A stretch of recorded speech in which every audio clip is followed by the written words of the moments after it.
เกมนี้กันนะครับเราก็จะมาเล่นเกมอะไรเขาเรียกแต่ว่ามันเป็นเกี่ยวกับพวกเครื่องยิงอันนี้นะครับเครื่องยิงกันนะครับก็จะมาเล่นกันเลยซึ่งเป็นพาร์ทแรกนะครับ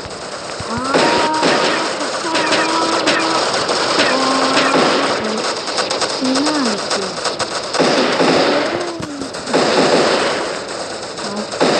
ทีนี้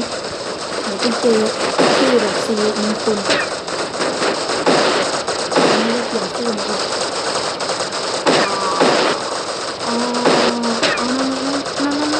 ยิงตายเรียบร้อยเป็นอันดับที่13เล่นได้จังเลยตายมาเปลี่ยนชื่อกันเลยชื่อสิริมงคลที่สุดเน่สิริมงคลซะไม่มีว้ายสีอะไรดีสีแดงแปลงฤทธิ์บึ๊บเรียบร้อยข่วยเห็นไหมครับ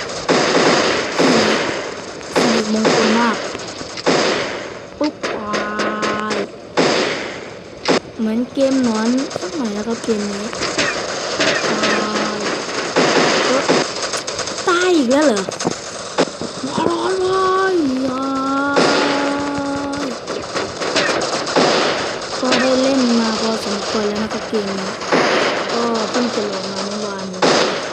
เป็นเกมที่สนุกและสีก็มีแค่สีก็มีทองแดงนะครับมาเราจะมาลองใช้สีชมพูกันเอาสวยๆอยู่ปั๊บไม่ได้กลิ่นเรียบร้อยตัวนี่ปืนนี่เรียนแล้วพี่สิว่าwhat the fuck โอ้แย่อันดับที่1เรียบโก้เด็ดเคไม่น่าดีใจขนาดนี้เลยเราจะอันดับที่2ไอ้นั่นค่ะนี่อันดับ1แล้วเด็ดโก้ปึ๊บ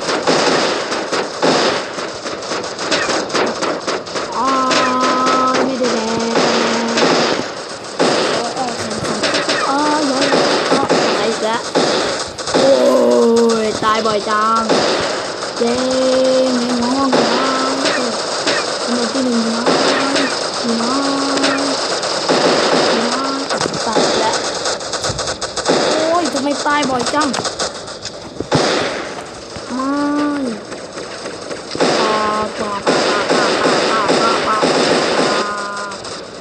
อันดับที่1กันแล้ว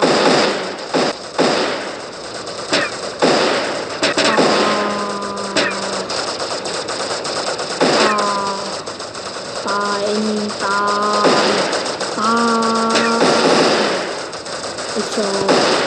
อ้จอด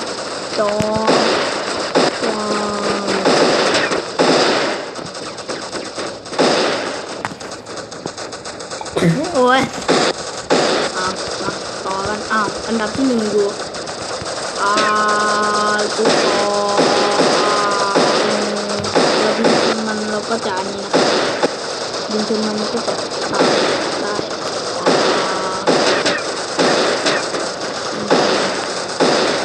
มันกล้ายิงกูได้ไงเดินคนเทพทำเชียงเรียนมาไม่ได้กินดัน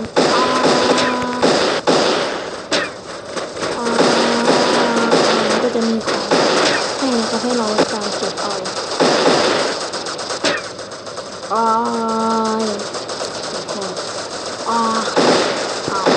เอาจริงเนี่ย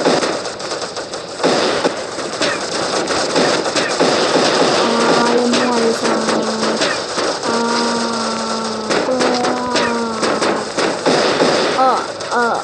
โดนหาอาทิตย์อันดับ1เดิมปึ๊บดีนะ โอ้ยมาร้อนเว้ยอ่า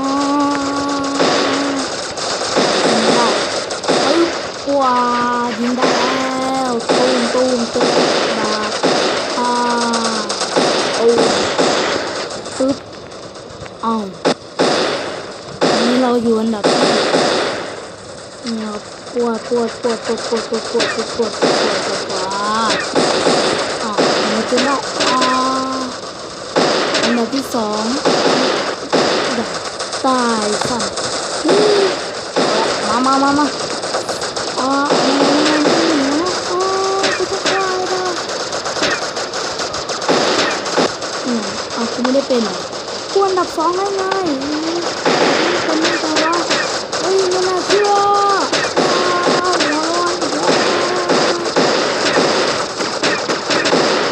กูได้เป็นนี่ชิงความเป็นที่หนึ่งอ่าฮ่าฮ่าอ่าอ่าตูมไม่ได้แดง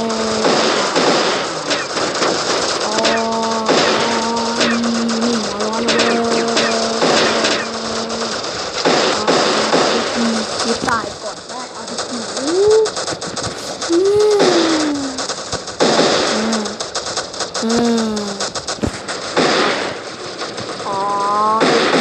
นิดหน่อยครับโกงต้อ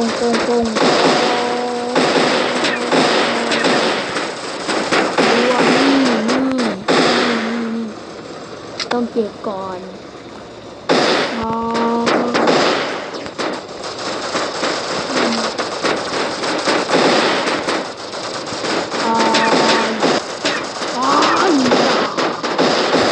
ไม่เอาหมดง่ายนี่ดีกว่าเอายิงกูได้ไงเนี่ยดักทีตัวว่าตอนที่เราดักโก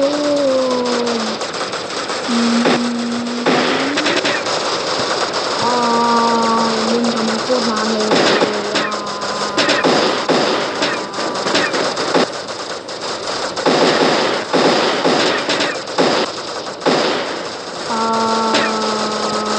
ทำไมกูนานตายเลยว่า